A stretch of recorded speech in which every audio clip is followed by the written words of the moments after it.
बिस्मिल्लाहिर्रहमानिर्रहीम। अस्सलाम वालेकुम। उम्मीद करता हूँ अल्लाह के फजलो करम से आप सब खैरियत से होंगे। हम इस गुमान में रहते थे कि हम एक जिंदा कौम है और हम तरक्की याफ्ता कौम है। हम दुनिया की तरक्की याफ्ता तरीन अक़वाम में शामिल होते हैं और कोई हमारा सानी नहीं है, कोई हमारा मद्दे मुकाबिल नहीं है। मगर गुज़श्ता 2 दहाइयों से मुल्की हालात एक ही तरह के पैटर्न से गुजर रहे हैं। किसी किस्म की कोई तब्दीली देखने को नहीं मिल रही, बल्कि ऐसा लगता है कि किसी स्कूल की तरह इस मुल्क को एक बुसीदा एक पुराना सा सिलेबस दे दिया गया है और उसी के ऊपर मुल्क को चला रहे हैं और उसी पुराने सिलेबस के मुताबिक इस मुल्क को चलाया जा रहा है और ये कोशिश की जा रही है कि मुल्क की तारीख को बदल दिया जाए और शायद ये मुल्क तरक्की के रास्ते पर चला जाए। ये बात मैं इस वजह से कर रहा हूँ कि हर साल हमने देखा कि रमज़ान पैकेज के नाम पर इस आवाम को रिलीफ दिया जाता है। कोशिश की जाती है ऐसे इंतजाम किए जाए जिससे आवाम के लिए रमज़ान आसानी से गुजर सके और रमज़ान पैकेज के बावजूद आवाम को बहुत सी मुश्किलात का सामना होता है। फलों के साथ साथ खाने पीने की बहुत सी दूसरी अशिया जो भी हो उसकी कीमतें आसमानों को छूने लगती हैं। हर साल ये खबर रमज़ान के आने से पहले या दौरान रमज़ान लाजमी नशर होती है, लाजमी अखबारों की ज़िनत बनती है कि महंगाई आसमान को छू रही है।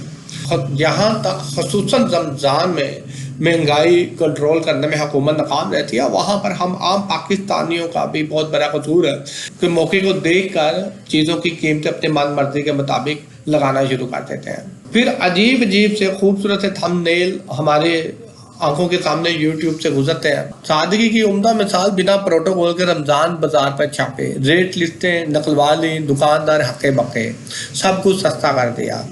आप ये देखें कि जो भी हुकूमत के हक में जो भी ये यूट्यूबर होगा जिस तरह से थंबनेल बनाया कि सब कुछ सस्ता कर दिया, हालांकि हकीकत कुछ हो रहा है। एक आम शख्स जब बाजार में जाता है, चीज़ें खरीदता है, तो उसी को मालूम है कि महंगाई किस अरूज पर है। दूसरी सबसे अहम बात कि किसी भी मुल्क या किसी भी सूबे के वज़ीर आला का ये काम नहीं होता कि वो मुख्तलिफ दुकानों की रेट लिस्ट चेक करे, महंगाई को कंट्रोल करे। हुकूमती लिस्टों के मुताबिक फूड स्टफ की फरोख्त होनी चाहिए। बात की मैं इस वजह से कर रहा हूँ, हर साल हम रमज़ान में इसी सिलेबस को, इसी पैटर्न को देखते आए हैं। मुल्क आज भी उसी सतह पर खड़ा है, कोई नई पॉलिसी, कोई नई तब्दीली नजर नहीं आ रही। एक थंबनेल और है, गरीबों के लिए खुशखबरी, नए रमज़ान पैकेज ने सबके दिल जीत लिए। हम मुल्क के लिए ऐसी पॉलिसियाँ क्यों नहीं लाते जहाँ पर रोज़गार आसान हो, जहाँ पर कमाना आसान हो, हर शख्स खुशहाल हो। ऐसी पॉलिसियाँ क्यों नहीं लाते जो मुल्क के लिए या आने वाली नस्लों के लिए बहुत मुवस्सर हो, मुल्क तरक्की करता हुआ नजर आए।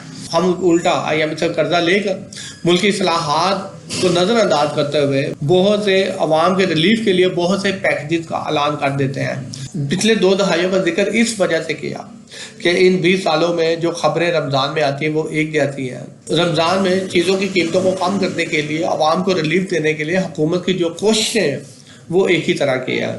मालूम नहीं कब ये सुनने को मिलेगा कि पाकिस्तान में रमज़ान आने से पहले ही लोगों ने खाने पीने की अशिया को खुद ही बहुत हद तक सस्ता कर दिया ताकि हर चीज़ आम शख्स की रसाई तक हो। शुक्रिया।